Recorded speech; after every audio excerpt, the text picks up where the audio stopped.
The Far Quest, The Chronicles of Cursoon, Book 1, by R. Jason Lynch, copyright 2016, EMP 2023, all rights reserved. Chapter 4, The Shield-Maiden. Waving the farmer's apology away with a dismissive smile, Cursoon turned his thoughts to the day that he first met his wife in her womanhood. In my youth, I often sat at the crossroads near my father's castle, in hopes that I might hear any new tales from the strangers that passed by. After all, we bards are always seeking fresh stories for our patrons. So you are a bard? Guileless smiled brightly while pointing at his head. I thought that was a bard's hat, but yours is so different. I've never seen one dyed instead of sewn or woven. Besides, it looks a little like a wizard's hat. Cursoon let a half-grin drift across his face. Actually, I was apprenticed to a green wizard. I started out as the wizard's helper at the age of 7. Then, at 14, I became his apprentice. Part of the initiation ceremony involved me choosing my path, and then dyeing my hat. I chose to follow my master in the path of the green, but during the dyeing of my hat, I made an error while preparing the colouring potion. After the smoke cleared, my hat wasn't only green, it was all the 12 colours. Moreover, the colours of the rainbow were splattered all over my master's laboratory. When my master saw it, he laughed until he couldn't breathe. After he recovered, he casually commented that my wizard's hat looked more like one belonging to a bard. Cursoon paused and ran his fingers through his beard thoughtfully. You know, I think that's what gave me the idea of being a bard in the first place. But if it's supposed to be a wizard's hat, where's its point? Guileless blurted. I mean, I thought wizards' hats were always pointed. He frowned, pushed back his straw hat, and scratched his head. To tell you the truth, I'm not sure why they're pointed in the first place. The bard raised an eyebrow and eyed the farmer for a moment. If I tell you why my hat has no point, that will be a third story, and you haven't even let me tell you the first. Guileless looked down, pulled off his straw hat, and ran his hand through his curly red hair.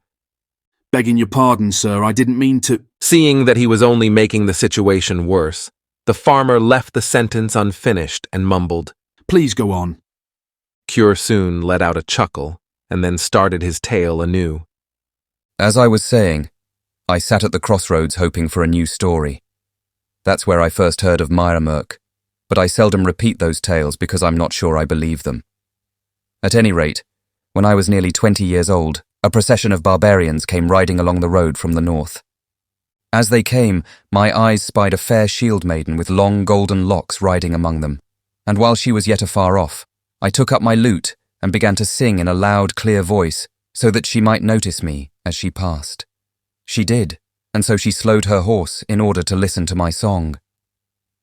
The farmer interjected a hesitant question. What song did you sing? Was it The Girl in the Valley Green? My wife loves that one. With that, the farmer started to sing a small part of the song. When I was but a little lad, I went strolling to see what could be seen. The road turned this way and that, and led me to the girl in the valley green. No, it wasn't that song. Cursoon interrupted with a raised eyebrow. Well, what song was it then? The farmer pressed. Was it Eversave's Sword So Bright? Now I like that one. Again he started to sing. The dragon nearly died of fright, when down came Eversave's sword so bright. No. The bard shook his head with a frown. The song I sang has no name. No name? Guileless scoffed. What sort of song goes around without a name? Not a good one, I'll wager. Cursoon rolled his blue eyes. It has no name because I made it up right there on the spot. And you never named it? Well, no. The bard shrugged. You should name it then. Guileless asserted with a wag of his finger. It's not right for a song to go around without a name. I mean, how's someone going to call for it to be played if it's nameless? Perhaps I will name it. Cursoon indulged the younger man's insistence with the hope that he could finish telling his story. He was not used to his audience interrupting him with their questions. Could you sing it for me? The farmer asked suddenly. What? Cursoon started with a look of surprised confusion. Guileless sat down on a log across from the bard. The song that you never named, could you sing it for me? Now? Kyosun replied with an exasperated growl. Guileless nodded enthusiastically. How can I imagine you singing a song I've never heard? The bard could not argue with this reasoning, and so he sighed and reached for his lute. After plucking and tightening the strings, he began to play a cheerful tune. Once he had played for a few seconds, he sang this song. Fair are the leaves of linsey trees, shaped like a lover's heart, and sweet the fragrance of their bloom, never from memory to part. And there saw I a sparrow sing her lovely loving song, then knew I, most certain sure, spring would not be long. Now spring, it is the time for love. All nature knows it's true. But away with spring and away with love, if I cannot be with you. When it was evident that the song was finished, Guileless clapped his hands and grinned a toothy smile. You made that up right there on the spot? He asked with clear wonder in his voice. Kyosun only nodded and set his lute back against the log. You should call it Spring She Comes, the farmer suggested firmly. You know, because the song talks about the coming of spring and your future wife was riding up when you conceived the song. After adding his explanation, Guileless fell silent, waiting for the bard's approval with expectant eyes. Kyosun shifted uncomfortably and then shrugged. That's actually a great name, he replied with a sudden hint of surprise in his voice. Did she like it? Guileless inquired with the same silly grin. The bard shrugged. Well, I mean, as you just heard, I'm not the most talented singer, and my lyrical skills are less than most poets. Not true, Guileless protested. Not true at all. In an effort to hide the tiny bit of pride that swelled in his heart, Kyosun continued his tale. As it were, the barbarian men laughed at my song as they passed, but I paid them no mind. After all, it wasn't them that I meant to impress. Later, my wife explained that it wasn't the quality of my voice that caused them to laugh, but in their culture, barbarian men do not sing, but instead they roar and chant their songs. The only singing they actually do sounds more like growling. It is left to their women to sing beautifully, and so they laughed simply because, by their culture, I sang like a woman. At any rate, her heart was touched by my spontaneous song, and so, when all her people had passed, she lingered behind to speak with me. "What name are you called by, bard?"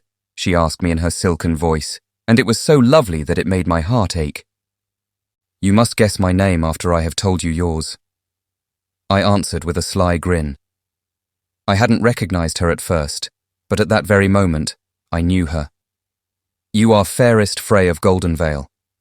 She was amazed. "How do you know me, sir? Are you a seer as well as a bard?" "I am no seer," I replied with a chuckle while caressing her horse's thick, furry neck.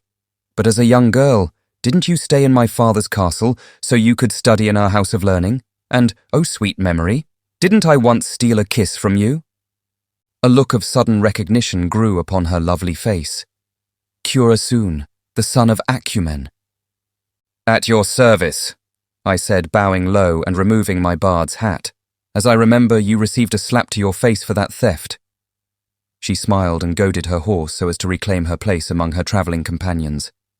"Well worth the price, milady. Well worth the price," I shouted after her as she rode away. As I watched her leave, what an ache of longing filled my heart. However, just as I was thinking that I would surely never see her again, she turned her horse and called back to me. "I should like to hear you sing again sometime, Lord Kyosun of Eagle's Peak, brazen robber of kisses." It was only a week later when the Shield-Maiden came back through Eagle's Peak, and at her request, I saddled my horse and rode alongside her for a few miles. As we went, she took out her harp and sang of adventures in battle, and though I cared little for the lyrics, her voice was so beautiful that I longed to hear it forever. Then and there, I was sure, in my heart, that I would make this fair maiden my wife. As we rode together, we came to a large open meadow where a great amount of golden wheat grew.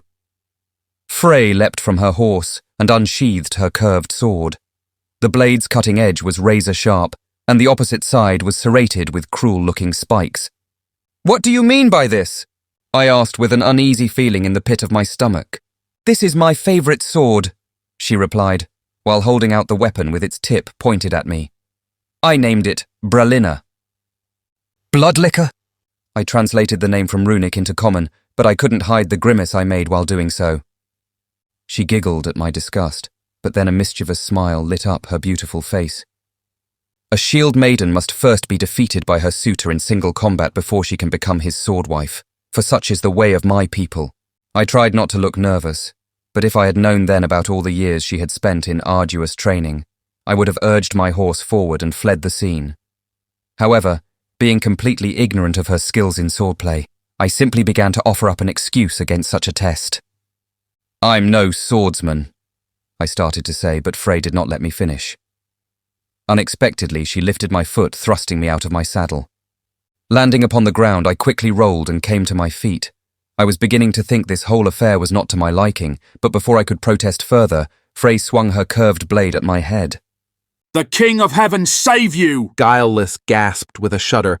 Why in Riven is she trying to kill you?